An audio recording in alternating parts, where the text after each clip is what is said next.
இங்க ஒரு வினோதமான கிராமம் இருக்கு. அந்த கிராமத்துல ஆண்களே கிடையாது, பொண்ணுங்க மட்டும்தான் வாழ்ந்துகிட்டு இருக்காங்க. அங்க இருக்கிற வயசு பொண்ணுங்களுக்கு ஆண்கள் எப்படி இருப்பாங்கன்னு கூட தெரியாது. அப்படி இருக்க ரொம்ப வருஷம் ஆண்களே இல்லாம இருக்கிறதுனால மக்கள் தொகை குறைஞ்சுக்கிட்டே வருது. சோ மக்கள் தொகையை அதிகரிக்க ராணி அந்த ஊர்ல இருக்கிற பெரிய தலைங்களை கூப்பிட்டு ஒரு மீட்டிங் போடுறாங்க.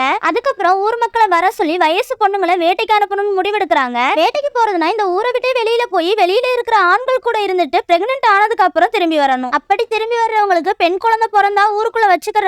சப்போஸ் ஆண் குழந்தை பிறந்தா அது ஒரு கூடையில வச்சு ஆத்துல விட்டுறாங்க. அந்த வேட்டைக்கு போறதுக்காக தான் இப்ப பூஜையெல்லாம் பண்ணி பொண்ணுங்களை செலக்ட் பண்றாங்க. அப்படி செலக்ட் ஆனவங்க ஸ்பெஷலா ட்ரைனிங் எடுத்துக்கணும். அந்த ட்ரைனிங்ல ஃபெயில் ஆயிட்டா அவங்கள வெளியில அனுப்ப மாட்டாங்க. சப்போஸ் இதுல யாராவது அந்த கிராமத்தோட விதியை மீறிட்டாங்கன்னா அவங்கள அந்த காட்டுக்குள்ள கட்டி வச்சு காட்டு வாசிங்களுக்கு காணிக்கை ஆக்கிடுறாங்க. இப்ப அடுத்த நாள்ல இருந்து இந்த பொண்ணுங்களுக்கு ட்ரைனிங் ஸ்டார்ட் ஆகுது. அப்பதான் இந்த பொண்ணுங்க ஃபர்ஸ்ட் டைமா ஆண்கள் எப்படி இருப்பாங்கன்னு டிராயிங்க பார்த்து தெரிஞ்சுக்கிறாங்க. அதுக்கப்புறம் ஆண்களை பார்த்தா எப்படி நடந்துக்கணும்னு சொல்லி கொடுக்குறாங்க. அது முடிஞ்சதும் இவங்க எந்த அளவுக்கு புரிஞ்சுக்கிட்டாங்கன்னு கடைசியில டெஸ்ட் வைக்கிறாங்க. ஒவ்வொருத்தரும் ஒவ்வொரு ஸ்டைல்ல வசியம் பண்ணி காட்டுறாங்க. அதுல பாஸ் ஆனவங்க மட்டும்தான் அந்த ஊரை விட்டு வெளியில போறாங்க. அங்க போனதும் இவங்க ட்ரைனிங் எடுத்துக்கிட்ட மாதிரியே ஆளுக்கு ஒருத்தனை பிடிச்சி வசியம் பண்ணிடுறாங்க. கொஞ்ச நாள் கழிச்சு வேலையை முடிச்சுட்டு ஊருக்குள்ள திரும்பி வர்றாங்க. அவங்கள ஊர் மக்கள் ராணி மரியாதை கொடுத்து வரவேற்கிறாங்க. ஆனா ஒரு பொண்ணுக்கு மட்டும் போன வேலை நடக்காம ஹீரோவை சந்திக்கிறா. அவனோட குணத்தை பார்த்ததுக்கு அப்புறம் தான் ஊருக்குள்ள ஆண்கள் இனப்பெருக்கத்துக்கு மட்டும்தான் சொல்லி வளர்த்தது தப்புன்னு புரிஞ்சுக்கிறா. அதுல இருந்து அவளுக்கு அவன் மேல உண்மையான காதல் மலருது.